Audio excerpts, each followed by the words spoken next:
Johnny's the type of lifter. There's been some people that have had some minor success with deadlifting without deadlifting type of training. Johnny's not one of those type of lifters. From we trained a few years back. He's somebody that when he deadlifts, a lot of volume, it comes back quickly. But at the same time, he takes a little time off, as you saw 6 plates that leave the ground. One thing I tell people and tell my clients, when you're going, whether it's a warm-up or it's your very first set, it's the heaviest weight you ever put your hands on, so you lift like it. And I'm a prime example of that. The last one before this, the last deadlift before this one, where I pulled it like I can get it, and I hesitated, and it was heavy as all get out.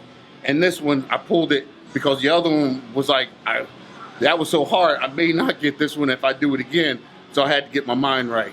Mental, always. Oh yeah, easy. Oh yeah. Oh.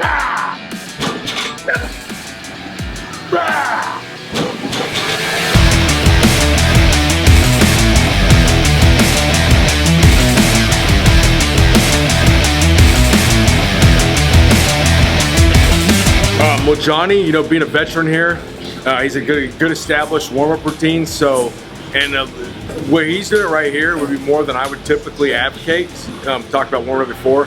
Thing is, though, he hasn't been deadlifting a lot, so these reps can be beneficial because he's just dialing in that motor pattern. Because think about it, how do you get more volume in your training without just going crazy and just being mindless? And one of the ways is through warm-up sets. So when if he's going 8 reps instead of what they normally do 4 reps. We didn't do any kind of dynamic warm prior to this too, because it's kind of raining and stuff outside. You get a few more reps in, just dial that motor pattern over and over and over. It's like each time we do it, we're burning a little more in.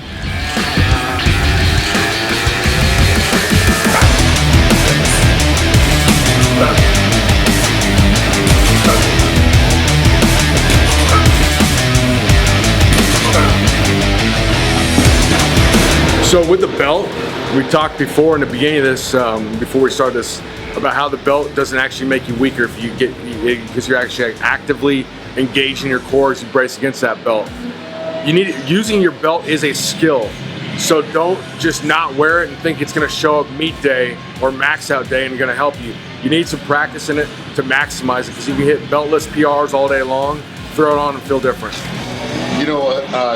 Pretty much successful deadlifter to complete stop and deadlifting pretty much non-existent except what you see on social media from other people, to getting back into it.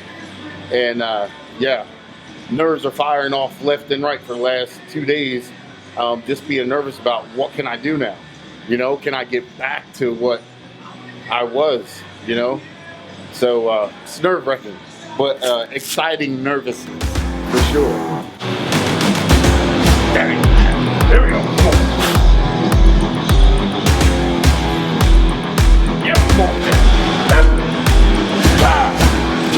Oh, yeah. First one was shit. Yeah, work on my first one. Yeah, I gotta. Each one that was the same thing. Each one I pulled, I thought that after. The second one's pretty good. The second was where I was supposed to have been on the first one. I gotta stop that, and that's what I mean about stop and starting back. Never you think you have anything down pat or you're perfect at anything, especially when it comes to the deadlift. Maybe while it's light you can muscle it up, but when the weight starts coming on, you got to have correct form, you got to use leverage. Everything's got to be for you, not against you. You got to be speed kills. You got to get the momentum going up and try to reach the top before the gravity and momentum starts shifting back down on you. So speed is key, but form is even more of a key to be able to beat, the gravity or time it takes for it the momentum to go up and then settle back down. So big learning curve today.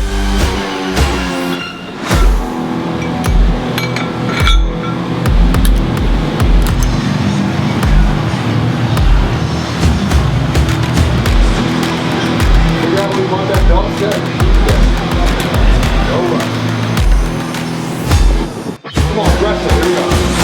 Here we go. Come on. just getting started. Here we go. Here we go. Come on, yeah. Come on. All day. Let's go. Oh, easy.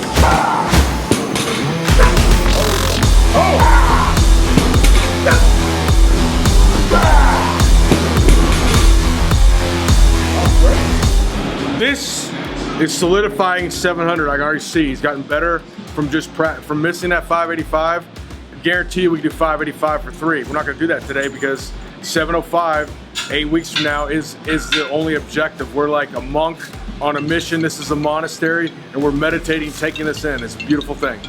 Because that first one, dude, moved so much better than the. Because I focus. I like, I don't even know how to explain it.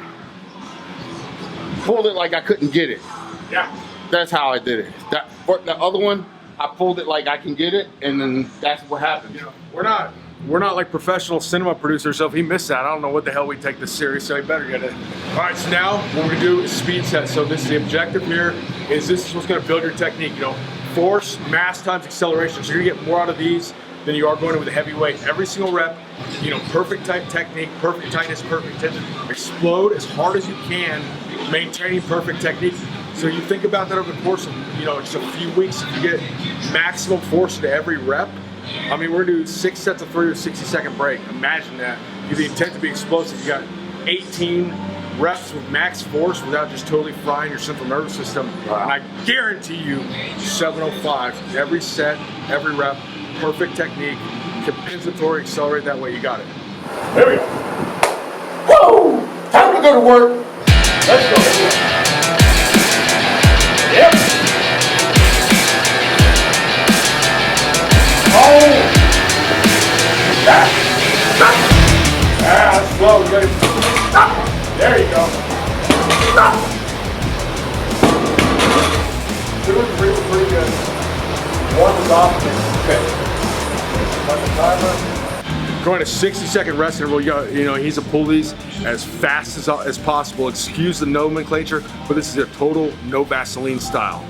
And really watch, this is a mental struggle right now for me. This is new, not new, but new for me.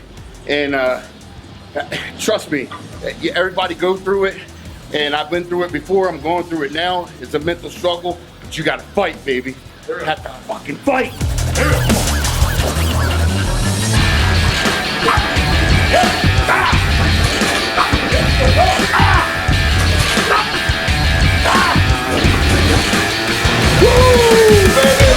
This worked out. This worked out. Yep, that's right.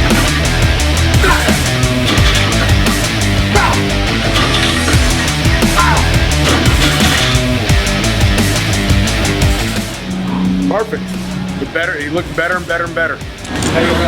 Struggle is real, but so am I. Make sure you pay attention.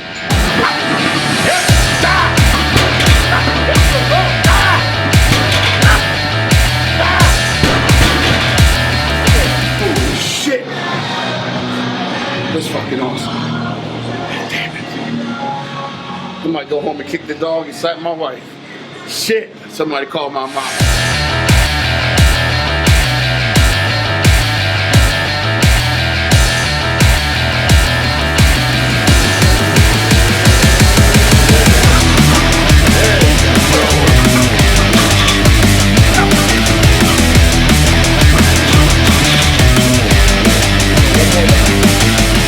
Yeah, so we want to get these deficit deadlifts. We can do them a lot higher and, you know, make a cool Instagram story or something, but we're gonna do it the right way. Just give about an inch right there. And these paid huge dividends for Johnnie before, helped them build a lot of leg drive because the upper back stuff's real strong right now. His lockout's really good, but it's gonna build that starting power off of the floor. 12 reps. There you go. Make the movement hard, extend hard and hold it. There you go, good. So with a deadlift 700 pounds, it's gonna be 700 pounds. You can't really like half-ass your way through it unless you're deadlifting 1,000 pounds or something.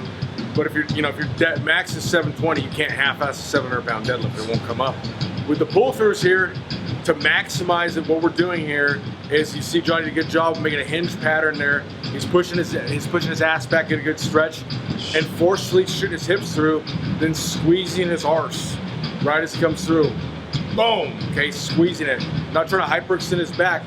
He's squeezing his butt to lock his hips in right there. So he's making the movement harder to maximize the benefits, and that's what you need to do if you're gonna do it.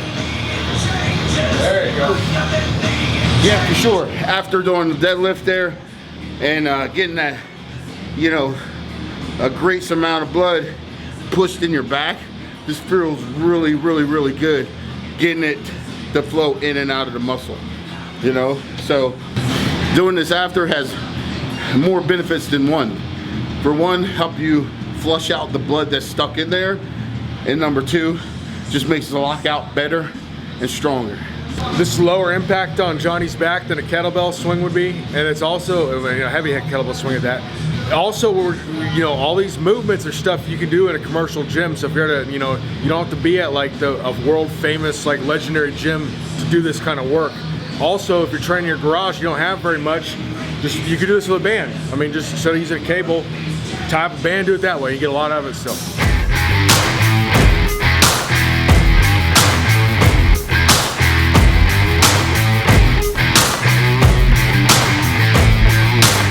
Should have done a better job explaining. Let's get that. Just hold at the top. Yep. Stick that contraction for like a half second or so. Okay.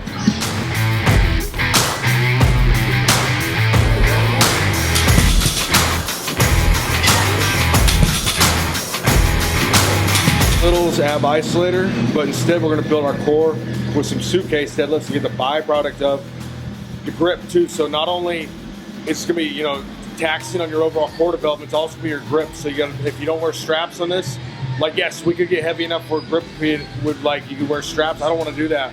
I want to make this like a Swiss Army knife. We're getting both out of it, get a lot out of it. There you go.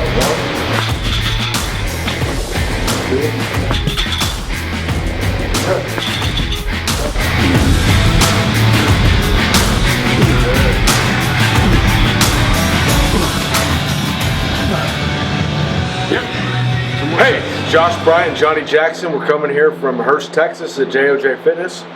Great first workout today. Once Johnny got a little shaky with the 495. Once he got the 530, the work set, it was on from there. That's when you saw him like he got into the mindset he had to do to get it done. And we did a lot of deadlifting today because Johnny reacts really well to lots of sets of deadlifts versus tons of rows, this and that. As you saw, to the deadlifts, pull throughs, leg curls, the pull-ups, and the Suitcase deadlifts, and that's a wrap. But we got, look at how many deadlifts he did. He did a total of 10 work sets. He did the heaviest set, 6 speed sets, 3 deficit deadlifts. So got a lot of work there. So we don't want to overtax him with a bunch of rows and stuff on his lower back. So we opted for pull throughs. Great first day, and I'm pumped. And 705 will be coming in 8 weeks. Just like Josh said, first day of training. I haven't done this in a while. It's been a long time, guys. So if you watch, you saw my mental distraught of focusing and getting back into that mindset. Is this what I do, and I'm the best at it? I can't describe the mental struggle. The physical is a struggle, but having Josh here to my side, he wouldn't put nothing on the bar or suggest anything that I couldn't get. So I don't have to think about it. He's just telling me what to do and I do it. So physically, I can get taxed out and be okay. Mentally, it's going to take a bit. He adjusted me time and time again. I still adjusted back out. He adjusted me back in. It took a little bit, but it stuck. And we're going to keep on heading down this road. Like I said, it's a mental game right now, more than anything else for me. But Josh is, turning me into the right direction, correcting me. He's somebody that I can trust and know he's got my best interest in mind, so I can be confident and focus on what I'm doing. That's so important to have the right trainer, to have your back and that you believe in, to head down that path and be successful. And they help instill this inside yourself. So at the end of my deadlifting, after getting adjusted, and feeling comfortable. I got it. I'm not going to say I'm 100% in the groove. Nobody's ever perfect, but you know, watch week after week after week. It's going to get heavier. It's going to get better. It's going to get more intense. Woo! Get goosebumps just thinking about it. So it's on, baby, now. So stay tuned. Make sure you watch us, Johnny Jackson, Josh Bryant. It don't get no better than this, baby.